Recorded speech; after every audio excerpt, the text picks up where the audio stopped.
नमस्ते दोस्तों, आज की वीडियो में हम लोग देखेंगे कि किस नेता की एक्टिंग कैमरे में कैद हो गई। अरविंद केजरीवाल ने अमित शाह के बारे में क्या कहा, रवीश कुमार सर के कुछ तीखे जवाब थी, एक अंधभक्त कैमरे पे क्यों रोने लगा। वीडियो पसंद आए तो इसको लाइक जरूर करिएगा। सफेद कपड़ा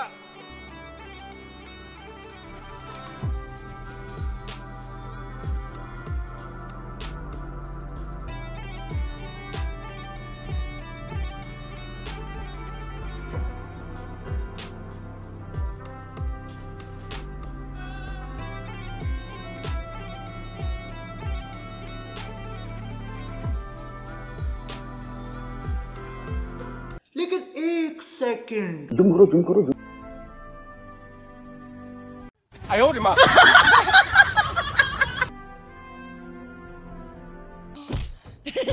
एक्टिंग है। मालूम है नहीं हो बेटा। शाबाश बेटा, बहुत बढ़िया। से एम ने एम को मारा, एल ने एल को मारा और टाइम पीरियड का आंसर आ गया 2/√L/G। एल जी कहाँ से आ गया? कौन है एल जी? कहाँ से आ गया एल जी? किस बात का एल जी? कौन एल जी? कांग्रेसियों, अरे ओ कांग्रेसियों, औकात में रहो। जिंदगी झंडवा, इतना लूट के गए हो 20 साल पहले मध्य प्रदेश को, फिर भी कौने बात के घमंड बा। रुको जरा, कि हम तो पुराने कांग्रेसी हैं, मेरे बाबा कांग्रेसी हैं। 3 कांग्रेसी, 3 गांधियों का खून इस हिंदुस्तान की मिट्टी में सना हुआ है, वो हम लोगों को कभी नहीं भूलना चाहिए। देश की तरक्की भी हुई है, बहुत सारी चीजें। मुझे लोगों ने कहा दूसरी पार्टी में क्यों नहीं कि मौसम और भी दूसरी पार्टियों का भी है, तो मैंने कहा अपना घर जलता है या कोई तकलीफ होती तो हम बगल के घर में तो नहीं रहते। पैसा बर्बाद। लोगों को रोजगार दिया हमने हर जगह पे, कितना रोजगार दिया हमने, गांव-गांव में रोजगार दिया है सर। सब छोड़िए, कितना। हर नेता की एक ही कमजोरी है, डाटा पे बात की जो कुछ नहीं बता। मुझे क्रेडिट नहीं चाहिए। हमने विद्यालय खोले हैं, कितने यूनिवर्सिटी, हर जगह विद्यालय को बढ़ाया, यूनिवर्सिटी कितना। ये बड़ी अच्छी बात कही आप।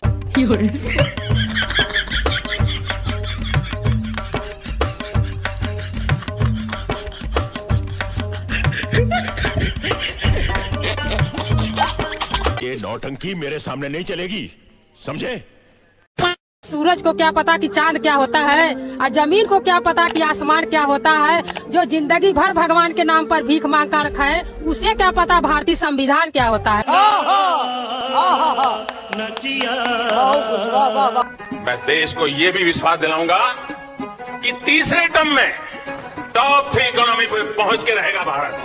रुको जरा, सब्र करो। आने वाले 5-7 वर्षों में 5 ट्रिलियन, तो अगले 1-1.5 दशक में $10 ट्रिलियन के लक्ष्य को लेकर के तेज गति से आगे बढ़ रही है। 2024 के अंदर $5 ट्रिलियन की इकोनॉमी के लक्ष्य को हम अचीव कर विश्व के सामने आने वाले 5 साल में हम $5 ट्रिलियन इकोनॉमी बन सकते हैं। 2022, 2023, 2024, 2000 गजब बेइज्जती है। जब मीडिया अगर रिश्वत ले ले और मीडिया ये तय कर ले कि आपके सामने सही तस्वीर पेश नहीं करनी है, तो फिर मीडिया ब्लैक को व्हाइट कहने लगेगा और व्हाइट को ब्लैक कहने लगेगा। अभी बदत है भाई, अभी बदत है। संपादक सुधीर चौधरी गिरफ्तार। नवीन जिंदल ने आरोप लगाया था कि कोयला घोटाले पर कवरेज रोकने के बदले जी न्यूज के संपादक सुधीर चौधरी और जी बिजनेस के संपादक समीर अहलूवालिया ने 100 करोड़ रुपए मांगे थे। इंडिया में क्रिकेट इतना ज्यादा देखा जाता है कि जब कोई किसी देश की क्रिकेट टीम के पास पैसा कम हो जाता है ना, तो आईसीसी इंटरनेशनल क्रिकेट काउंसिल से कहती है कि हमारे बोर्ड के पास पैसा खत्म हो। अब कुछ कीजिए, हमारा कैसे भी एक मैच भारत से करवा दीजिए, क्योंकि एक मैच भारत से होगा ना, करोड़ों लोग देखेंगे उसको। जितना लोग देखेंगे उतने ज्यादा प्रचार दिखाया जाएगा, उतने ज्यादा इनकम आएगा। समझ रहे हो? मैं बता रहा हूँ, अगर 24 में नरेंद्र मोदी को नहीं हटाया गया तो डेमोक्रेसी को खत्म कर देगा, चुनाव ही नहीं होगा। फिर ना सिर्फ टीटो की तरह कहेगा मैं ही हूँ, देश को ये बेच देंगे। और ये बहुत खतरनाक लोग हैं। 8 मिनिस्टर्स तो अपनी मिनिस्ट्री में जाते भी नहीं है, चूंकि उनका सारा काम पीएमओ देखता है। चूंकि प्राइम मिनिस्टर एब्सोल्यूट पावर चाहते हैं हर चीज की, वही तय कर रहा है। आप देखो ना कि पुलिया का भी उद्घाटन होगा तो वही करेंगे, सब फीता वही काटते हैं। अब देखो ना, पंजाब में एक दिन उनका ट्रैफिक, एक दिन गाड़ी रुक गई, कहीं प्रदर्शन कर रहे थे किसान, कोई वायलेंट वो नहीं था जी। उसी को कह रहे आज मैं जान बच गई मेरी, में बच के आया हूँ। ये कायर भी हैं। ये झूठ है, झूठ है, झूठ है। खाने के लिए आप लोगों को अनाज मिलता रहेगा। इन लोगों से कागज पर इनके अंगूठों के निशान ले लूं ठाकुर? अभी नहीं, पहले इन लोगों को हराम की खाने की आदत पड़ने दो, उसके बाद। ये आपने देखा ये मैंने नहीं देखा। मोदी जी आपके सामने आता है। मोदी जी आएंगे, हम उनका इज्जत करते हैं, मेरे अंकल हैं, हमको बहुत प्यार करते हैं। अच्छा, वो देश को बहुत बढ़िया मजबूत किए हैं, देश को एकदम सुरक्षित कर दिए हैं। ठीक है, ठीक है, समझ गया। महंगाई नहीं होना चाहिए बस। अच्छा खाना अनाज अगर सस्ता हो जाएगा तो मोदी जी को कोई नहीं सुनाएगा। 20 साल तक कोई नहीं हटा सकता है। 20 साल हम चैलेंज करते हैं, 20 साल चैलेंज करते हैं, नहीं हटेगा। उसके बाद मेरा योगी नाथपति बनेगा। कौन है ये पागल आदमी? आप रोइए मत, रोइए मत, रोइए मत। दिवाली में एक हफ्ता जाते थे जंगल में और अकेला रहते थे मोदी जी, हम देखे तो बहुत अच्छा लगा। बहुत कहाँ से आते हैं? चलिए, आपको कौन पसंद है? अमित शाह ज्यादा पसंद है, राहुल गांधी? मेरे को किस लिए पसंद है? शादी थोड़ी करनी है किसी से।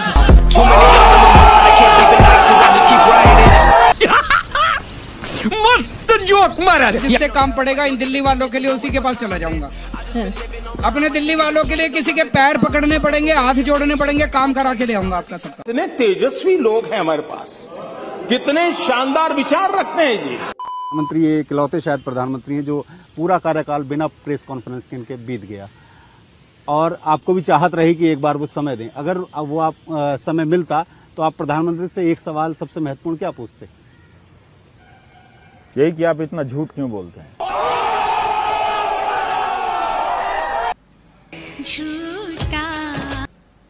ने कहा मैं बिजनेस क्लास में कभी नहीं जाता। कब कहा? मैं आम आदमी हूँ। कब कहा मैंने बिजनेस क्लास में नहीं जाता? आपका बस चले ना, मेरे को सड़क पे बिठा दो। केजरीवाल ने कहा मैं रोटी नहीं खाऊंगा, केजरीवाल ने कहा मैं आलू की सब्जी नहीं खाऊंगा। आज चौधरी साहब होमवर्क नहीं करके आए हैं। नहीं, मैं पूरा होमवर्क करके आया हूँ। बिल्कुल नहीं आए। मेरा मुंह से निकल गई, मेरी जबान टूट गई यार। क्या कर रहा है? पूरी दुनिया में टीका मुफ्त मिल रहा है, वहाँ भी तो बैंक हैं, सरकारी विभाग हैं, लेकिन किसी को आइडिया नहीं आया कि ऐसे पोस्टर लगा दें। धन्यवाद बाइडेन भैया, धन्यवाद मर्केल माई जर्मन वाली की, धन्यवाद बोरिस भाई जी, धन्यवाद बोल्सोनारो भैया, धन्यवाद पुतिन प्राजी। जागरूकता जरूरी है, लेकिन क्या यह जागरूकता के पोस्टर हैं? इनके बहाने विज्ञापनों पर करोड़ों खर्च करने का यह अर्थशास्त्र उस दौर में अच्छा नहीं लगता जब जनता एक एक रुपए के लिए तरस रही है। वाह मोदी जी, वाह वाह। 10 जुलाई को कांग्रेस के 10 एमएलएज अपनी पार्टी छोड़ के बीजेपी में शामिल हो गए। खत्म, bye bye, tata, goodbye, गया। कि फिर इलेक्शन क्यों कराते हो? आपस में पैसे ले दे के भाई पैसा हो तो क्या कुछ नहीं हो सकता सारे, और आपस में ले दे के और बना लो सरकार। सबके सब चोर हैं साले। ये तो किसी चीज का जवाब नहीं देते हैं। आप इनसे सवाल पूछिए तो अक्षय कुमार से इंटरव्यू कराते हैं।